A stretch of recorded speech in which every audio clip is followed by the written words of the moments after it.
sawit turwarenim wargu dewa sidiamahi diwayona paracu adayat Om Narayanu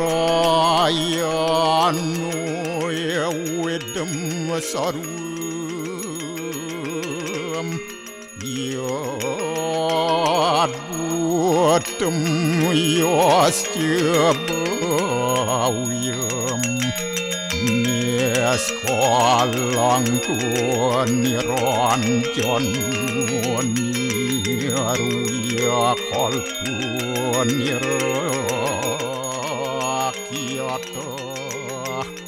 Sududewiku Narayanu Naduyatyu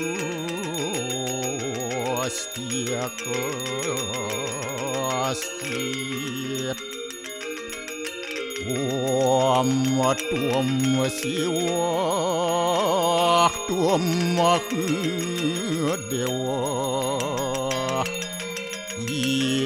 Yaswara Param Yaswara Warahma Wisnu Asya Rudrasya Warusah Paryaki Ratita Om Papuham Papakarmaham Papatnya Papasambhawa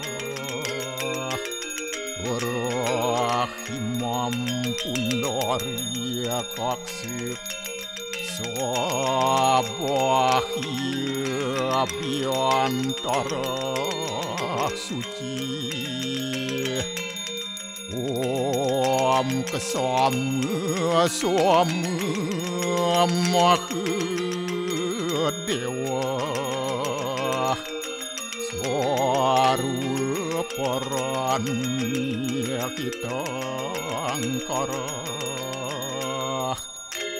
Mamuja Swaru Papidya Walaya Suasadya Siwa Om Kesantauya Kaiku Dosa Kesantauya Wajiku Mamu Santauya Manaswa Dosa At permadat kesamam Om Santi Santi Santi Om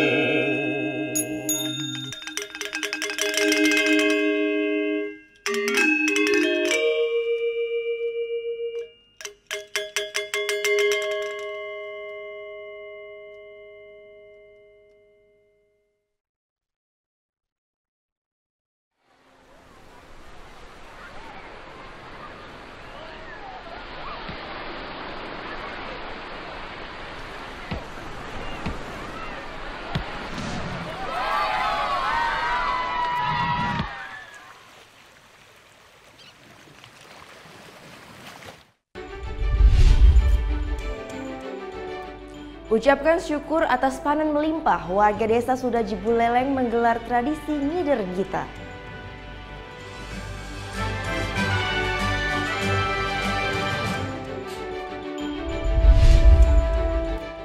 Perayaan Waisak ke-2561 Buddhist Era di Vihara Giri Manggala Buleleng dimeriahkan dengan tarian Bali.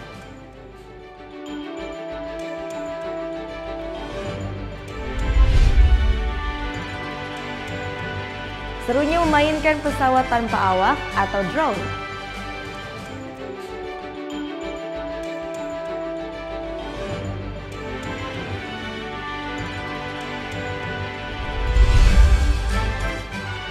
Referensi film untuk menemani Anda di akhir pekan.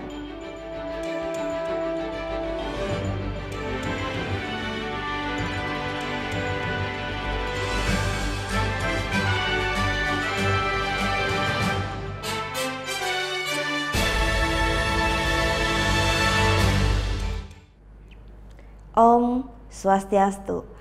Halo satu pemirsa Net Bali, kembali hadir menyapa Anda pagi ini. Tentunya kami akan bawakan berita menarik juga inspiratif. Semuanya kami rangkum hanya di Net Bali. Bali selain dikenal sebagai tempat wisata juga terkenal dengan keanekaragaman seni dan budayanya. Salah satu tarian sakral yang masih lestari hingga saat ini adalah tarian Sanghyang Jaran. Sanghyang Jaran, tarian sakral sejak ratusan tahun lalu yang masih lestari hingga sekarang. Tarian yang dipentaskan di pinggir pantai pada ajang Nusa Penida Festival ini biasanya ditarikan pada hari-hari tertentu. Sebelum tarian dimulai, para penari mengikuti ritual yang dipimpin oleh seorang pemangku. Sekitar 10 menit kemudian, para penari secara tidak sadar mulai menggoyang-goyangkan Sanghyang Jaran atau kendaraan kuda-kudaan yang mereka bawa. Suasana magis pun terasa kental ketika para penari dengan mata terpejam kemudian menari-nari mengikuti lantunan tembang-tembang sakral. Mereka berlari-lari kecil mengelilingi area.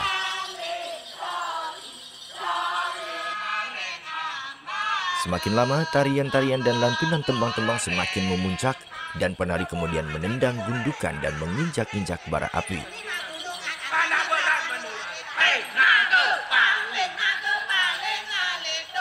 Ada dua simbol Sanghyang Jaran, yakni Sanghyang Jaran berwarna merah dan berwarna putih.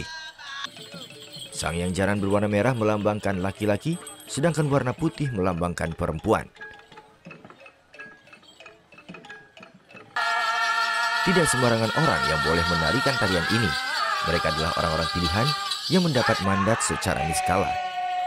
Biasanya penari Sanghyang Jaran merupakan regenerasi yang diturunkan dari orang tua maupun kakeknya. Memang kita sudah anukan yang generasikan yang ini mungkin karena kakeknya dulu pernah jadi Sanghyang Jaran, mungkin cucunya mau karena itu dasarnya faktor keturunan. Tidak sembarang orang bisa trans gitu, tidak bisa orang. Penari utama dalam tarian Sanghyang Jaran ini hanya ada 2 orang. Sementara penari lainnya yang masih remaja hanya sebagai pelengkap sekaligus sebagai regenerasi tarian sakral ini. Saya memang senang.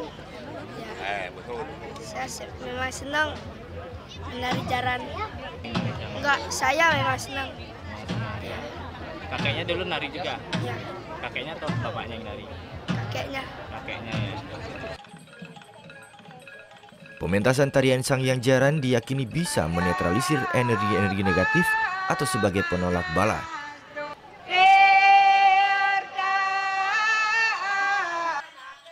Tarian Sanghyang Jaran merupakan salah satu tarian sakral yang ada di Pulau Nusa Penida yang merupakan peninggalan dari Ida Pedanda Gede Punia yang tinggal dan berbaur dengan masyarakat Juit Batu hingga menuangkan ilmunya lewat tarian sakral ini.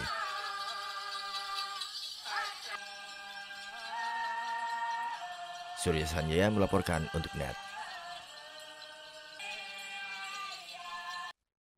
Ucapkan rasa syukur atas panen melimpah, warga Desa Sudaji Buleleng Bali menggelar tradisi ngider gita. Tradisi membayar kaul ini dilakukan dengan mementaskan 3 pasang sapi gurumbungan di tengah sawah yang berlumpur. Beginilah aksi 3 pasang sapi gerumbungan berkeliling di tengah sawah.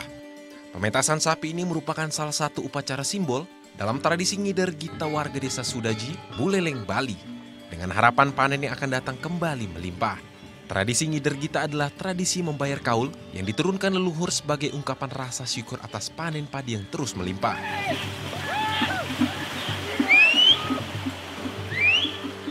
Sebelum pementasan sapi, upacara dan doa dilakukan warga.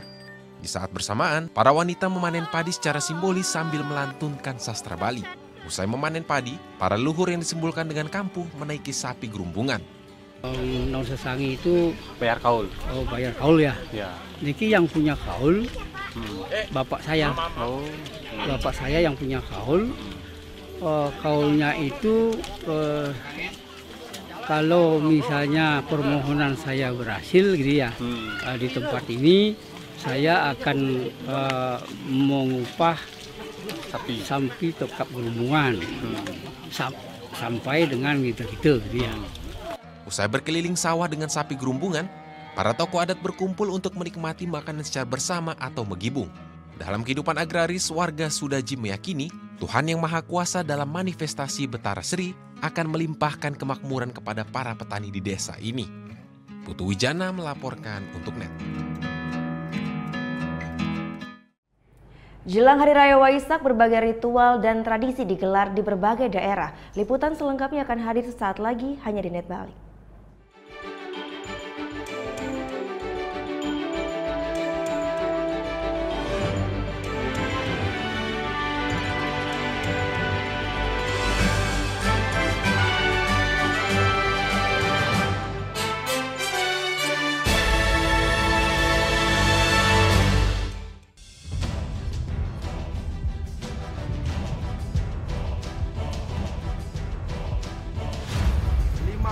Peringatan Bahaya Permukaan Merah.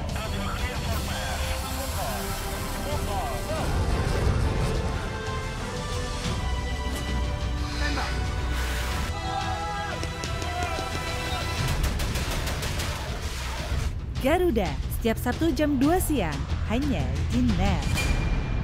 Bangun pagi bisa bikin tambah pintar. Bareng Andre Hesti, bisa. Berbagai inovasi masa kini, seru-seruan di Fun Science, hingga tips oi-oi. Pagi-pagi hanya di NET. Awali keceriaan pagi Anda dengan ragam berita terkini. Yes, selamat pagi. Ya, berdasarkan data dari Komnas Perlindungan Anak, kurun waktu 2014 hingga 2015 ada 196 kasus penculikan dan jumlah ini jadi alarm terutama bagi para orang tua untuk waspada. Serta informasi menarik dan inspiratif yang dikemas dengan santai. Untuk menyambut turis muslim dari berbagai negara, ini Korea Selatan hadirkan wisata ramah muslim. Indonesia Morning Show, hanya di NET. Selamat pagi. In here, aku harus menempatkan seorang personal assistant. Where did you work before? Yes, of course. Yes. Selamat datang di dunia syuting pagi hari. Tadi naik apa ke sini Kak Dika? Naik mobil. Oh, naik mobil. Oh, nanti pulangnya bareng kali ya. Ini mbaknya lagi. Sarah Sehan, Senin sampai Jumat jam 9 pagi, hanya di NET.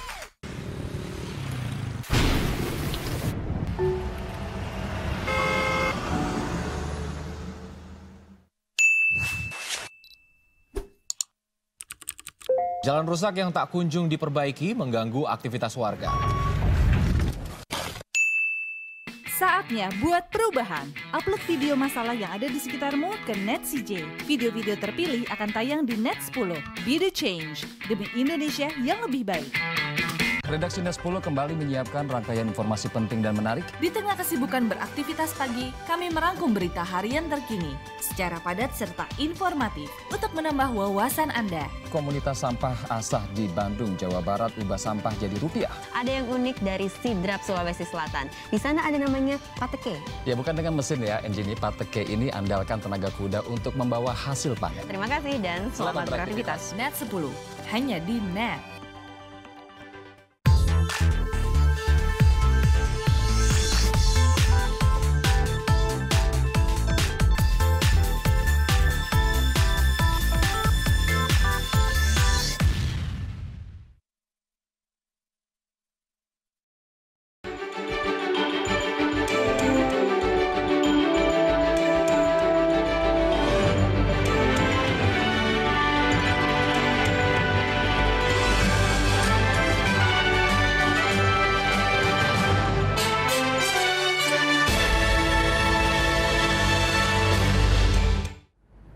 Anda kembali menyaksikan Net Bali. Perayaan Waisak ke-2561 Buddhist Era di Vihara Giri Manggala, Desa Alas Angker, Buleleng diiringi gamelan gong gede dan juga dimeriahkan dengan tarian Bali. Tidak itu saja, banyak umat Hindu ikut bersembahyang di vihara ini. Sementara itu, pelepasan ribuan ekor burung sambut perayaan Hari Raya Tri Suci Waisak 2561 di Wihara Buddha Sakyamuni, Denpasar.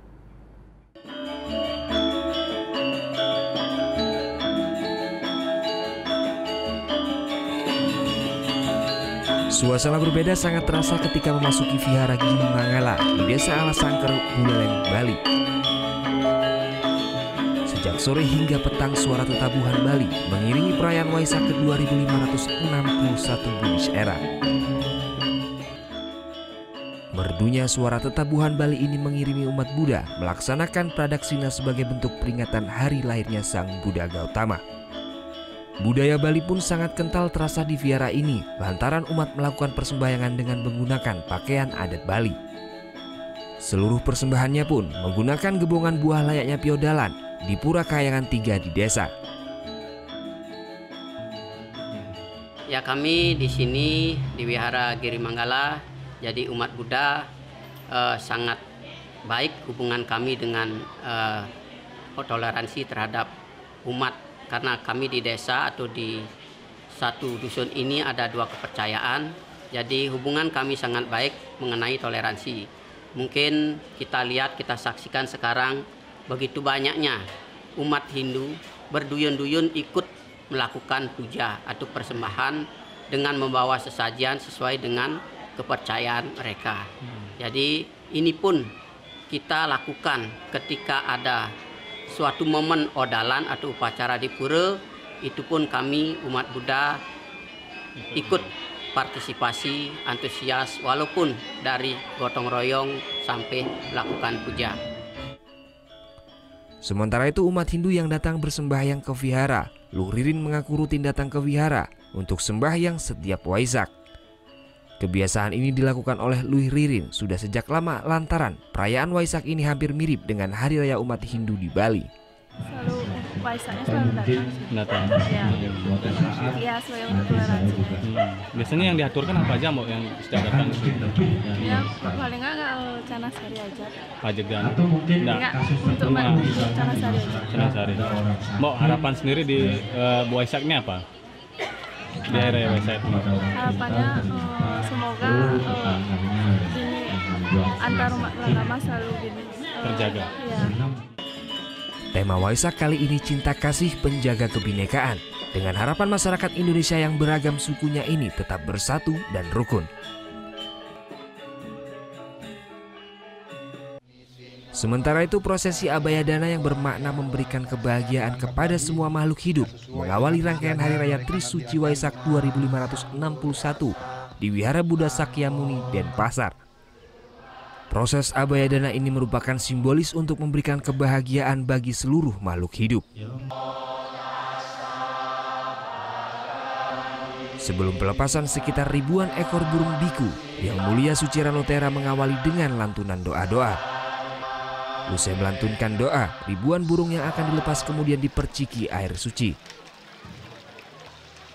Dan inilah momen yang ditunggu-tunggu oleh semua umat Buddha yang ada di Wihara Sakyamuni, ketika ribuan burung terbang bebas ke udara. Itu ada 4 makna di dalamnya. Yang pertama itu simbolis untuk perdamaian. Setiap kali kita senang dengan perdamaian tersebut, kita menandainya dengan pelepasan burung. Kemudian yang kedua itu ada simbolis tentang bagaimana kita menumbuhkan rasa cinta kasih. Dengan adanya cinta kasih, kita akan mampu untuk melepaskan itu tersebut. Nah, lalu ada simbolis, yaitu simbolis perdamaian dan pelepasan. Sementara tema perayaan Waisak kali ini cinta kasih penjaga kebinekaan. Usai prosesi Abayadan, prosesi perayaan Waisak kemudian dilanjutkan dengan puja bakti Waisak yang dipimpin oleh Pandita Madya Sutikno Gunawan. Surya Sanjaya melaporkan untuk NET. Ratusan umat Buddha di Mojokerto, Jawa Timur, Kamis dini hari mengikuti prosesi puncak peringatan Trisuci Waisak di Mahavihara Majapahit, Trowulan, Mojokerto. Sementara di pelataran Candi Borobudur hadir ribuan umat Buddha yang mengikuti prosesi detik-detik Waisak. Prosesi peringatan Hari Raya Trisuci Waisak di Wihara Majapahit, Desa Bejijong, Mojokerto ini diawali dengan ritual pradaksina, yakni prosesi mengelilingi patung Buddha tidur dengan membawa sejumlah sesaji. Ritual ini dilakukan hanya dengan penerangan obor dan sinar bulan purnama. Dengan hikmat dan lantunan doa yang dikumandangkan, ratusan umat mengikuti prosesi yang dipimpin oleh sejumlah bante atau pemimpin agama Buddha. Ritual selanjutnya adalah memandikan rupang atau patung Buddha dengan air suci. Satu persatu umat Buddha memandikannya sambil berdoa memohon berkah dan pertolongan, terutama berkah persatuan dalam kebinekaan di negara Indonesia. Melihat situasi kondisi negara kita ini, maka umat Buddha dihimbau untuk melaksanakan kebinekaan di dalam kebersamaan ini, saling menghormati, saling membantu kepada saudara-saudara kita. Detik-detik Waisak juga diperingati dengan hikmat Kamis dini hari di pelataran Candi Borobudur, Magelang, Jawa Tengah. Pemukulan genta sebanyak 5 kali dilakukan oleh Bante Wongsin Labiko Mahatera. Tepat saat posisi bulan purnama penuh, puncak peringatan Hari Trisuci Waisak ini pun sempurna. Ribuan umat pun bermeditasi selama 8 menit. Selanjutnya, para biksu masing-masing sangha atau aliran memberkati seluruh umat dengan memercikan air berkah. Sebagian besar umat Buddha berasal dari berbagai daerah, bahkan mancanegara. Puncak Waisak juga dimeriahkan dengan peluncuran album lagu Buddhis oleh 2 musisi asal Indonesia Malaysia, yakni Dewa Bujana dan Ime Oi. Mereka berkolaborasi membawakan 2 lagu religi Buddha. Muhammad Mufid, Widodo Setiawan melaporkan untuk NET. Kita beralih ke berita selanjutnya. Ribuan simpatisan Ahok padati lapangan Puputan Renon Denpasar. Mereka menggelar aksi damai sebagai wujud dukungan kepada Ahok.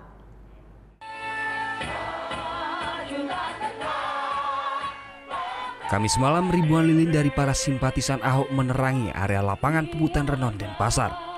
Dengan menggunakan pakaian serba hitam, mereka menggelar aksi ini atas keprihatinan dan rasa solidaritas atas dipenjaranya Ahok dalam kasus penodaan agama. Aksi yang berlangsung sekitar 2 jam sejak pukul 6 sore ini diisi dengan berbagai acara seperti pembacaan puisi untuk Ahok, menyanyikan lagu-lagu kebangsaan dan orasi. Koordinator aksi solidaritas untuk Ahok, Arif Waworuntu, mengatakan kegiatan ini merupakan aksi spontanitas sebagai wujud dukungan kepada Ahok. Ya, jadi kita menghormati hukum yang berlaku, dan tapi sebagai salah satu simpatisan juga mungkin ya, kita terus mendukung perjuangan beliau karena perjuangan beliau belum berakhir. Sebagian besar massa yang datang ke aksi ini mengaku kecewa atas keputusan hakim yang menjatuhkan vonis 2 tahun penjara kepada Ahok. Kenapa orang baik malah dijahatin, orang jahat malah dibaikin? Pokoknya saya menuntut keadilan. Adil. Saya merasa Indonesia sudah kehilangan jati diri, selama ini kita sudah diam terhadap banyak kebohongan publik, gitu. Nah, sekarang kita butuh sosok yang sudah adil dan tidak korupsi. Aksi ini ditutup dengan pembacaan Pancasila. Usai menggelar aksi, ribuan simpatisan pun membubarkan diri dengan tertib. Surya Sanjaya melaporkan untuk NET. Walau belum puas, Gerakan Nasional Pengawal Fatwa MUI tetap menerima putusan majelis hakim yang memvonis Ahok 2 tahun penjara. Sementara DPP PDIP berkomitmen terus mendukung Basuki Cahayapurnama dalam menghadapi kasusnya. Memori banding Ahok juga telah disiapkan. Rabu siang, DPP PDI Perjuangan angkat bicara terkait vonis yang dijatuhkan pada Basuki Cahayapurnama dalam kasus penodaan agama. Hormati vonis hakim, PDI Perjuangan berkomitmen terus mendukung dan mengawal Basuki Cahayapurnama dalam menghadapi kasusnya. Memori banding juga tengah disiapkan. Kita mendukung itu dan tentu memori yang bandingnya akan dibuat nanti kita diskusikan, mudah-mudahan kita buat cukup kuat sehingga bisa merubah keputusan terhadap Pak Ahok berdasarkan keyakinan hakim di tingkat banding. Selasa kemarin, Majelis Hakim Pengadilan Negeri Jakarta Utara yang dipimpin Dwi Arso Budi Santiarto memvonis Ahok dengan pidana 2 tahun penjara. Ahok dinilai terbukti melakukan penodaan agama. Terkait vonis itu, Gerakan Nasional Pengawal Fatwa Majelis Ulama Indonesia atau GNFP MUI merasa belum puas dengan vonis yang dijatuhkan pada Ahok. Namun pimpinan dan anggota GNFP MUI telah menerima vonis itu atas dasar menghormati independensi hakim dan penegakan supremasi hukum. Kami akan serahkan sepenuhnya keputusan ini kepada Majelis Hakim yang terhormat.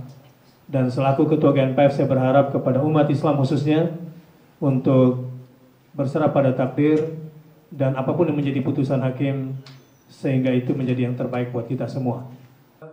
GNFP MUI merupakan kelompok yang berasal dari berbagai ormas Islam di Indonesia. Mereka gencar menuntut Basuki Cahayapurnama dihukum karena dinilai telah melakukan penodaan agama. Tim Liputan melaporkan untuk NET. Setelah ini berbagai kiriman gambar udara yang indah, kiriman Citizen Journalist akan kami tayangkan di segmen berikutnya. Tunggu liputan saat lagi, hanya di Net Bali.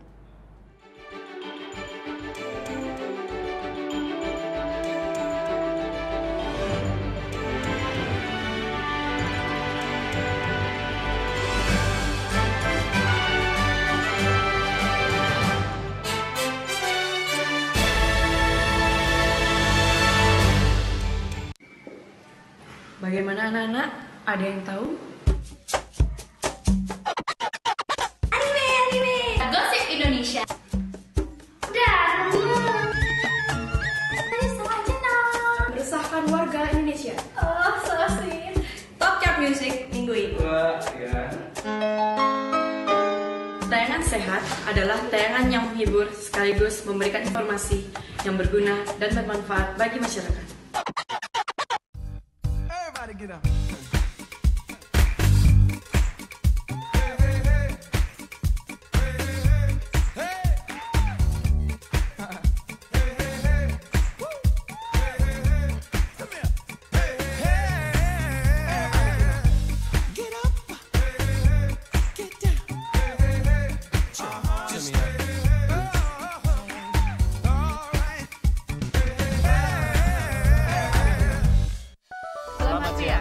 Kembali hadir dengan ragam informasi hangat dan menarik. Menyajikan variasi buletin yang berkualitas, berbalut inspirasi dan informasi. Betul sekali, dan kali ini adalah kayu-kayu bekas yang dimanfaatkan menjadi ragam furniture unik dan lucu. Di Cina ada restoran dengan dekorasi ruang makan yang bisa berganti-ganti. Iya, asik banget. Teknologi efek sinar ultraviolet menghadirkan sensasi yang berbeda di restoran ini. Selamat beraktivitas. Untuk menemani aktivitas siang Anda, Net 12.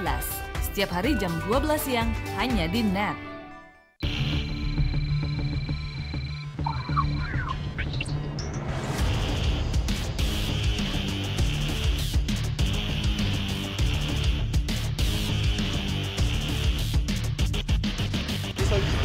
Soju, alkohol.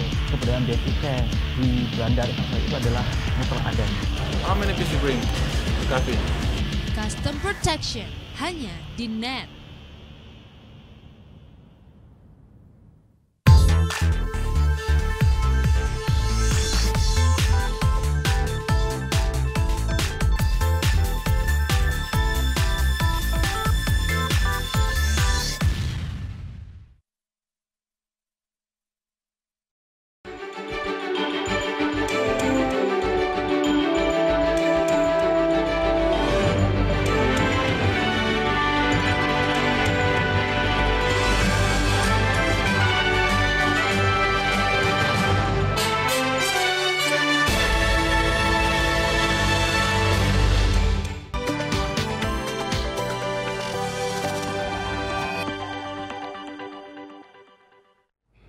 Iya, tampilan gambar udara yang kece akan kita awali dari Citizen Journalist Michael Ridwanullah. Michael merekam Gunung Krakatau, pesonanya dari ketinggian. Kita langsung lihat bagaimana videonya untuk Net Citizen Journalist.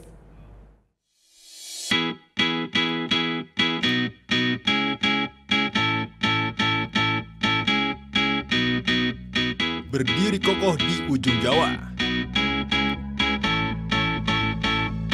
Pesona alam sebagai ikon Nusantara yang berada di Selat Sunda. Sejak meletus di tahun 1883, gunung ini mulai dikenal dunia. Dari ketinggian seperti inilah penampakan Gunung Krakatau. Kini gunung yang gagah ini jadi daya tarik wisata yang sudah mendunia.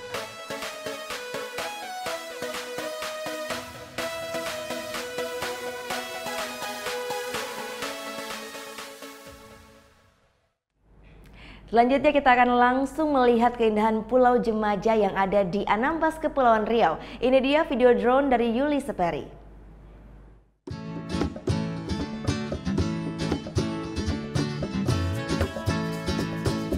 Pulau Jemaja, salah satu pulau besar di Kabupaten Anambas, Kepulauan Riau. Pulau ini punya peran saat zaman penjajahan Belanda.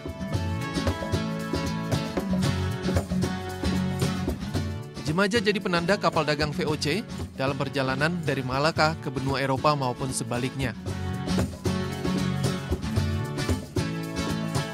Harta karun peninggalan pendatang Tiongkok masa lampau juga masih ditemukan.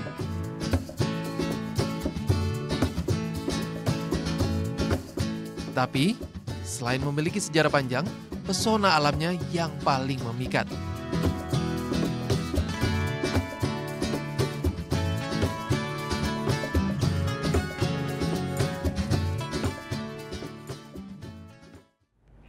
Ya, dari Riau kita akan bergeser ke perbatasan Jawa Tengah dan Jawa Timur. Kita langsung datang ke Bukit Cumbri yang bak negeri di atas awan. CJ Aryas Hendrayana berbagi videonya untuk net.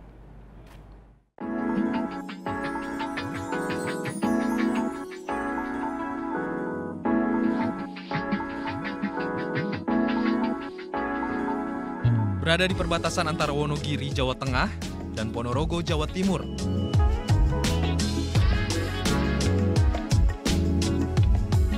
Banyak yang bilang di puncak Cumbri seperti negeri di atas awan.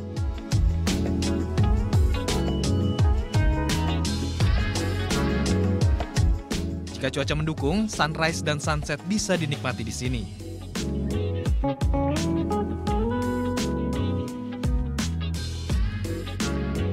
Perjalanan ke atas bukit, kita akan menikmati keindahan alam lain. Salah satunya air terjun yang mempesona ini.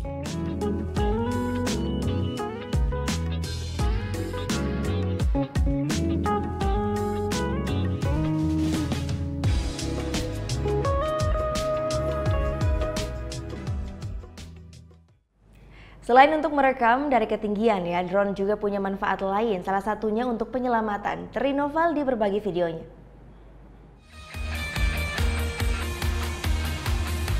Jika biasanya drone digunakan untuk merekam keindahan alam dari udara, tim peneliti di Pelabuhan Ratu, Jawa Barat membuat drone yang bisa memberikan pertolongan pertama pada kecelakaan di laut. Drone yang bernama Marine Rescue Drone Kamar 70 ini mampu memberikan pelampung pada korban tenggelam. Berkapasitas 3 pelampung, drone mampu mengudara hingga radius 15 km. Kita berharap drone ini bisa menjadi solusi yang cepat dan tepat untuk melakukan pertolongan pada tingkat pertama. Sambil menunggu wahana pertolongan yang lain, kita berharapkan drone ini bisa meminimalisir jatuhnya korban jiwa. Tak hanya penyelamatan siang hari, drone juga bisa digunakan di malam hari dengan teknologi inframerah. Rencananya drone akan diproduksi massal tahun ini.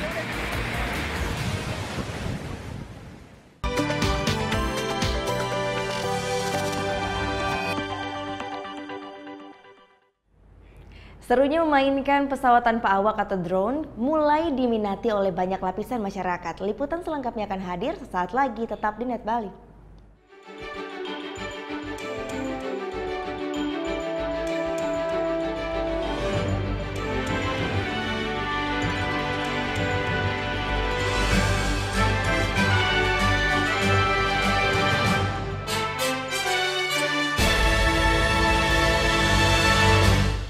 Keberadaan papa bagi keluarga itu sangat berarti. Betul. Papa apa yang nggak pernah marah-marah. Apa tuh? Nggak papa. Terima kasih, nama saya Chandra. Bangun pagi bisa bikin tambah pintar. Bareng Andre Hesti bisa. Berbagai inovasi masa kini seru-seruan di Fun Science, hingga tips oi-oi. Pagi-pagi hanya di Net. Seorang wanita cantik yang tinggal di Jepang 1 bulan. Belum. Go, kenapa sih nggak punya pacar tuh? Iya nih, lagi jomblo. Sama dong. Buset, kayak kacakan banyak yang berhubung. Hai guys, welcome to Breakout, acara musik nomor 1. Kita mau update tentang nih ya musisi-musisi yang enak banget juga lagunya. Buat nemenin suasana kayak gini nih. Breakout hanya di Net. Saya yakin Anda juga PHP nih pada supir-supir angkot terutama. Gimana?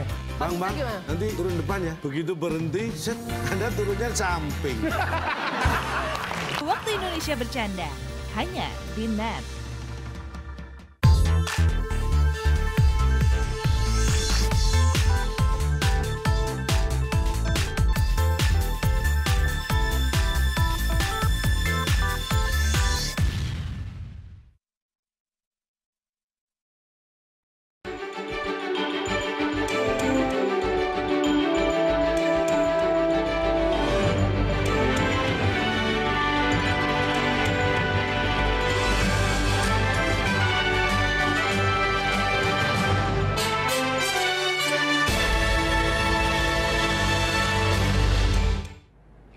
Kembali di Net Bali, produksi drone atau pesawat tanpa awak sekarang berinovasi dan sudah menjadi hobi bagi banyak orang. Mulai dari penyuka remote control sampai videographer, dan fungsinya juga menjadi lebih beragam.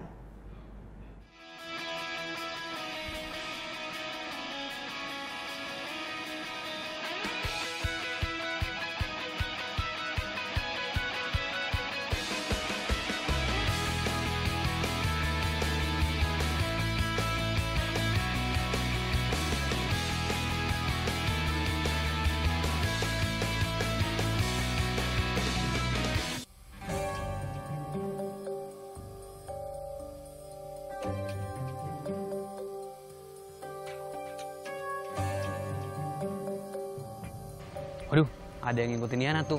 Kayaknya paparazzi tuh.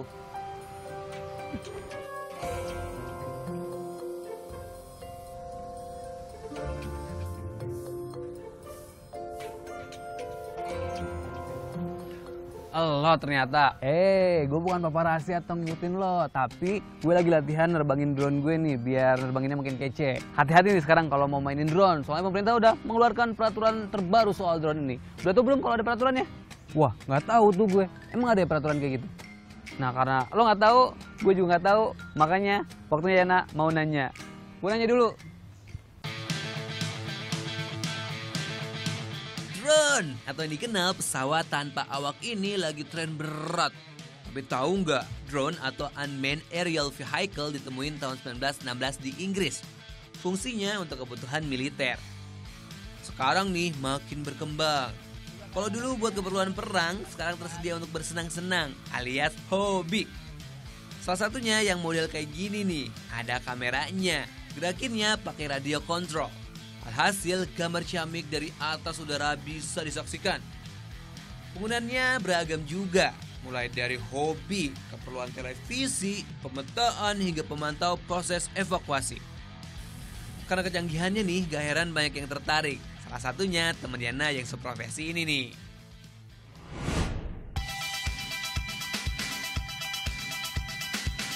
Tujuh bulan mulai main drone, tapi kalau yang ini gak sekedar iseng. Alat dan keterampilan dia juga digunakan untuk keperluan profesinya sebagai jurnalis. Nah jadi Bang, ini soal drone ini ya, sebenarnya kenapa sih lo memutuskan untuk beli dan tujuannya apa waktu itu? Pertama-tama emang gue dari dulu hobi remote control.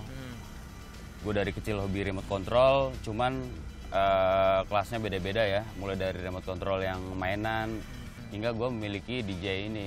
Yang kedua adalah karena gue bekerja di industri kreatif. Jadi sedikit banyak dengan gue memiliki ini cukup menunjang buat pekerjaan gue juga sih sehari-hari.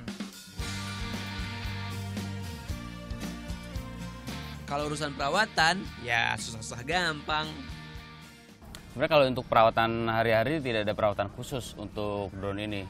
Cuman di beberapa bagian ini mesti kita perhatikan. Karena apa? Yang pertama kan ini terdapat kompas nih, di unit ini.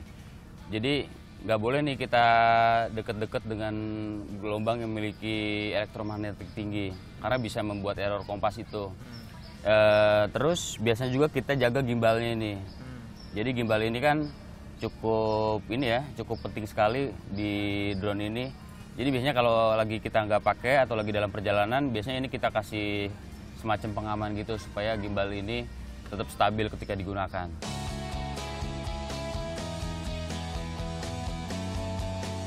Eits, gak kayak main radio kontrol biasa loh, ada ilmunya, seperti mengkalibrasi kompas.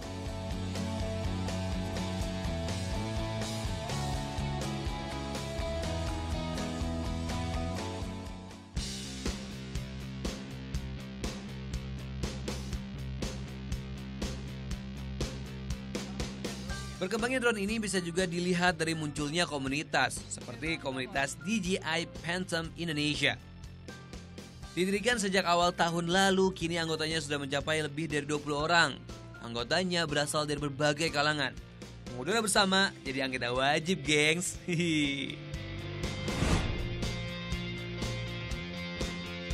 Nah, jadi ini sebenarnya gimana ceritanya bisa terbentuk komunitas DJI Phantom Indonesia ini, Mas? Gimana bisa? Bentuknya dari mungkin sama-sama suka ya, sama-sama suka maksudnya, sama-sama suka istilah aerial.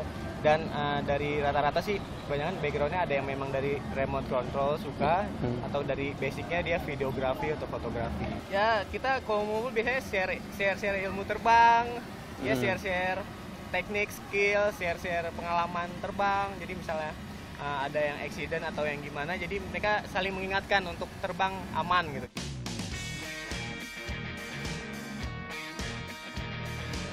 Berbagi informasi penting. Salah satunya soal keamanan. Ibaratnya bawa pesawat terbang kecil ini urusannya, bro. Ini dia nih yang bikin Kementerian Perhubungan buat peraturan. Makin menjamurnya hobi alat yang satu ini, Peraturan Menteri Nomor 90 Tahun 2015 pun dikeluarkan. Isinya mengatur berbagai ketentuan penggunaan pesawat drone. Sebuah kebijakan bertajuk Peraturan Menteri Perhubungan Nomor 90 Tahun 2015 soal pengendalian pesawat tanpa awak pun dikeluarkan. Isinya mengatur soal berbagai hal yang boleh dan tidak boleh dilakukan sama pesawat drone. Apa sih sebenarnya yang mendasari sampai akhirnya dibuat peraturan itu, Pak? Dasar utamanya itu adalah untuk keselamatan penerbangan, Pak. Jadi di peraturan kita itu diatur bagaimana pengguna drone itu mengoperasikan drone-nya sehingga tidak membahayakan keselamatan penerbangan. Ini kan sama-sama benda terbang, Pak. Termasuk di dalamnya itu ada layang-layang, tapi yang kita atur di KM kita itu spesifik bagaimana teman-teman yang menggunakan drone itu mereka aware di mana dan sampai seberapa jauh mereka boleh menggunakan drone. Dalam peraturan ini disebut pesawat drone tidak boleh terbang di atas ketinggian lebih dari 150 meter di area terbuka. Kalau lebih dari itu harus ada izin khusus.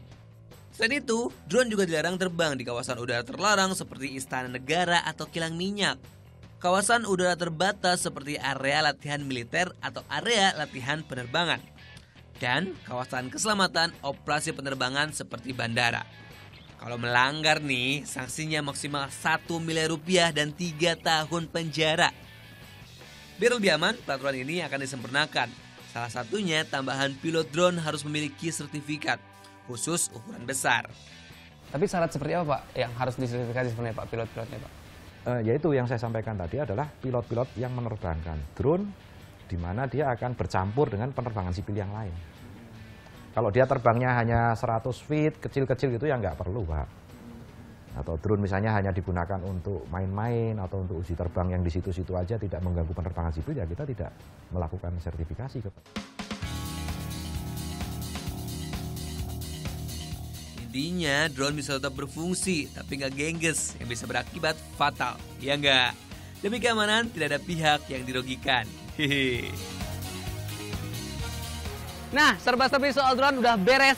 Yana tanyain. Sekarang, kalau masih ada juga yang mau nanya tapi nggak tahu gimana dan kemana nanya, tenang aja, match aja ke Yana mau nanya. Nanti yang tanyain karena Yana selalu mau nanya.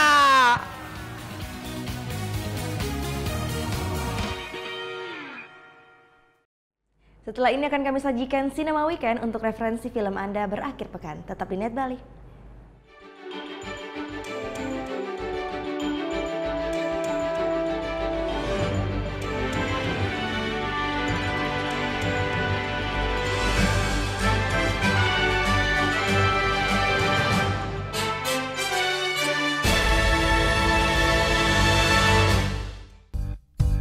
Get up.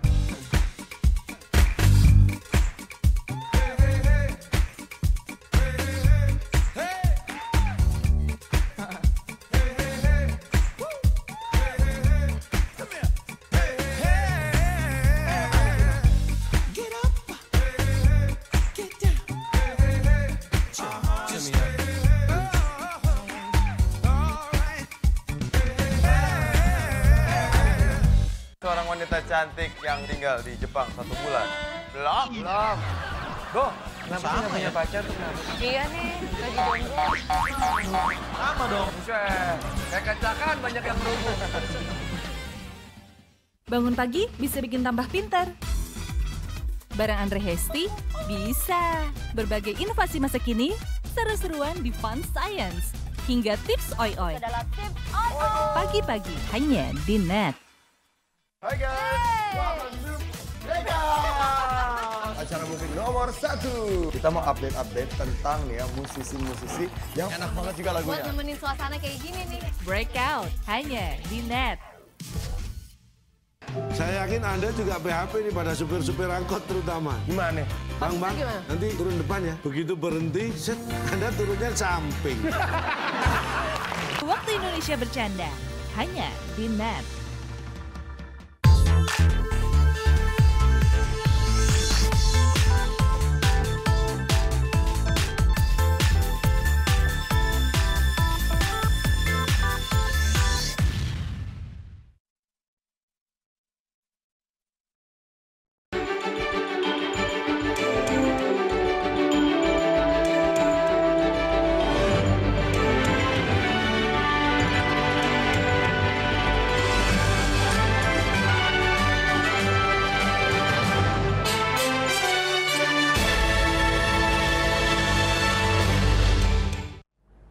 Anda kembali menyaksikan Net Bali. Seorang anak muda di Bali melakukan inovasi membuat plastik ramah lingkungan dengan bahan dasarnya adalah singkong. Nah, ini bisa menjadi angin segar ya, mengingat Indonesia masih menjadi polutan plastik terbesar nomor 2 di dunia. Ini dia Kevin Kumala. Setelah 3 tahun berkutat dengan persoalan plastik, pria yang menetap di Bali ini akhirnya menemukan inovasi baru, plastik ramah lingkungan. Bahan plastik olahannya ini terbuat dari saripati singkong, sehingga bisa terurai dengan sempurna hanya dalam waktu 180 hari.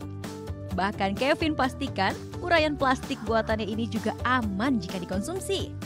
Saya ingin menunjukkan sebagaimana harmless-nya produk saya karena sudah melewati sertifikasi oral toxicity test, bahwa telah terbuktikan ini tidak akan memberikan any impact sewaktu dikonsumsi. Jadi kembali lagi, sewaktu saya melakukan demonstrasi dalam arti kata meminum plastik tersebut, itu bukan untuk mensosialisasikannya ke masyarakat, mari minum plastik. Tapi justru ini adalah suatu message terhadap publik, kepada publik, bahwa plastik ini sangat ramah lingkungan sampai bisa diminum. Selain kantong plastik, Kevin juga memproduksi beberapa produk lain, mulai dari wadah makanan, sedotan, hingga gelas. Sektor kuliner memang menjadi target karena kemasan makanan menjadi pemakai plastik terbesar saat ini. Kini ia sukses mengelola bisnis bioplastiknya ini di sejumlah kota di tanah air. Sayangnya, harga yang lebih mahal sekitar 20% dari plastik konvensional menyebabkan pelanggan bioplastik mayoritas masih berasal dari luar negeri, seperti Australia, Amerika, Singapura, dan Malaysia. Gita Natalia, Andi Setiawan melaporkan untuk Net.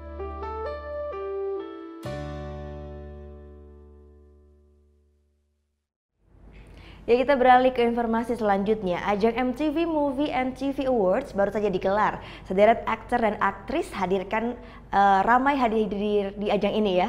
Nah, ada penghargaan yang unik karena tidak ada lagi label Best Actress karena panitia tidak mau adanya perbedaan gender. Jadi hanya ada kategori untuk Best Actor saja. Dan siapa kira-kira yang meraihnya? Ini dia liputannya. Bertabur bintang dan penampilan panggung yang megah. Senin kemarin MTV menggelar MTV Movie and TV Awards 2017 di Shrine Auditorium, Los Angeles, Amerika Serikat. Penghargaan ini diberikan bagi film terbaik, aktor, hingga program TV terbaik yang dipilih penggemar dunia hiburan.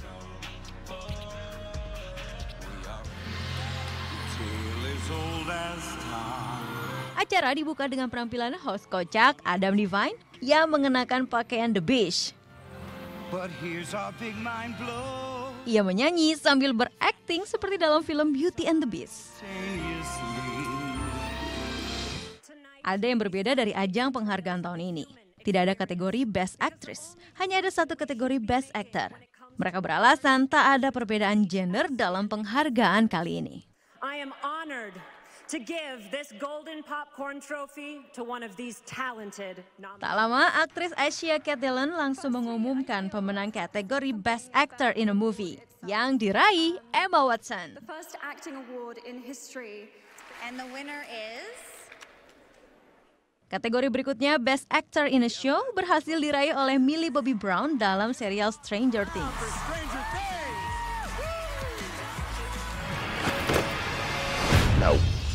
No. Untuk kategori Best Duo diumumkan oleh aktris Chrissy Metz dan Milo Ventimiglia. Dan kategori ini dimenangkan oleh sang Wolverine, Hugh Jackman, dan si kecil mutant Laura Davnakian. Tonight I want to thank MTV, Mom, Feliz Dia de la Madre, Happy Mother's Day in Spain. Hey, no, you didn't write your parents here. This is. Oh, yeah, I forgot Mom. Yeah, Mom and Dad. He thanks Mom and Dad. Thanks, Mom and Dad. Thanks, Mom and Dad. I love you. Masih banyak penghargaan lainnya tak kalah menarik perhatian, yaitu kategori Generation Award yang dimenangkan oleh Fast and Furious. Aktor sekaligus sutradara film ini, Vin Diesel, naik ke panggung dengan memboyong semua aktor film. Kemenangan ini mengingatkannya pada sosok Paul Walker. In 2002, I was standing on this stage and MTV had given Paul Walker and I an award for Best Duo. And now 15 years later, I'm with my whole family and you're giving us the Generation Award. Sementara yang ditunggu-tunggu pun diumumkan di akhir acara, yaitu pemenang Movie of the Year. Dan film Beauty and the Beast yang didaulat menjadi film favorit tahun ini. Beauty and the Beast! Dan masih banyak sederet pemenang lainnya. MTV Movie and TV Awards sebelumnya bernama MTV Movie Awards. Ajang ini sudah berlangsung sejak tahun 1992.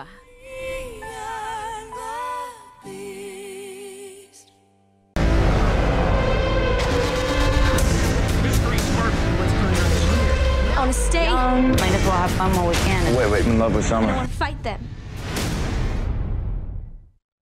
Ya, di Cinema Weekend kali ini, film action adventure berjudul King Arthur Legend of the Swords mungkin bisa menjadi pilihan Anda di akhir pekan kali ini ya. Petualangan seru Raja Arthur muda dalam kembali merebut tahtanya sudah dapat Anda saksikan di bioskop yang ada di Bali.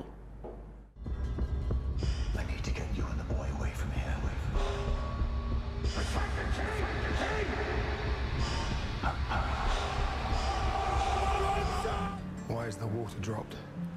Cerita kolosal asal Inggris tentang Raja Arthur kembali ke layar lebar tahun ini. Berjudul King Arthur Legend of the Swords, garis besar film ini menceritakan tentang bagaimana perjuangan Raja Arthur merebut kembali tahtanya. Saat ia masih bayi, Arthur harus dibuang ke keluarga biasa agar ia selamat. Kedua orang tuanya yang saat itu memerintah mati dalam pemberontakan yang didalangi oleh Vortigern. Tumbuh tanpa tahu mempunyai garis keturunan raja, tak disangka Arthur kembali ke ibu kota. Ia pun berhasil mencabut pedang ajaib Excalibur. Dari sinilah Arthur muda harus menghadapi kemarahan diktator Vortigern. Kisah Raja Arthur di film ini diangkat dari novel karya Thomas Malroy yang berjudul Le Morte d'Arthur. Sutradara Guy Ritchie mempercayai peran Arthur muda kepada Charlie Hunnam dan peran antagonis Vortigern kepada aktor kawakan Jude Law. Tidak main-main, untuk merampukan film ini, Guy Ritchie membentuk tim yang berisi para pemenang Oscar untuk kategori desain kostum, make up, hingga scoring. You wanted to prophecy. This is your prophecy. The man who pulled sword from stone. Behold, you're born king.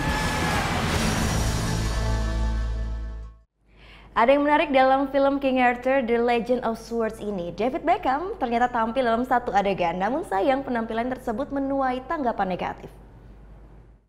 Alright, where do you want me? Itu dia sepenggal akting David Beckham dalam film terbaru King Arthur Legend of the Sword. Meski hanya sebentar, namun persiapan yang dibutuhkan untuk scene ini cukup banyak. Beckham pun rela tampil tanpa wajah gantengnya untuk adegan tersebut. Transformasi yang dilakukan ke wajah Beckham memang tak sedikit. Mulai dari merubah bentuk wajahnya, menambahkan bekas luka besar di sepanjang pipi hingga rambut, juga tak ketinggalan memasang gigi rusak palsu.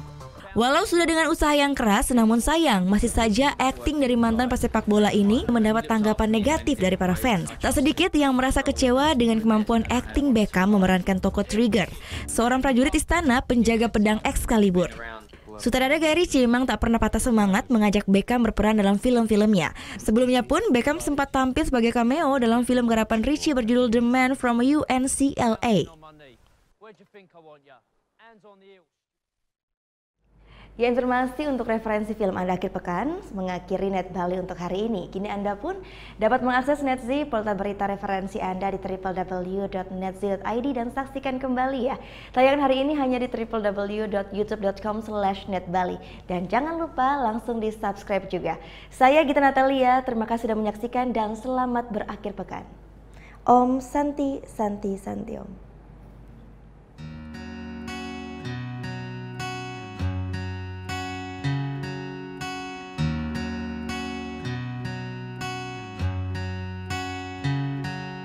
I don't know why, but my hands are shaking. I can see you coming and I stand here waiting. Yeah, I got tongue-tied in the conversation. It's a messed up, bad, sick situation.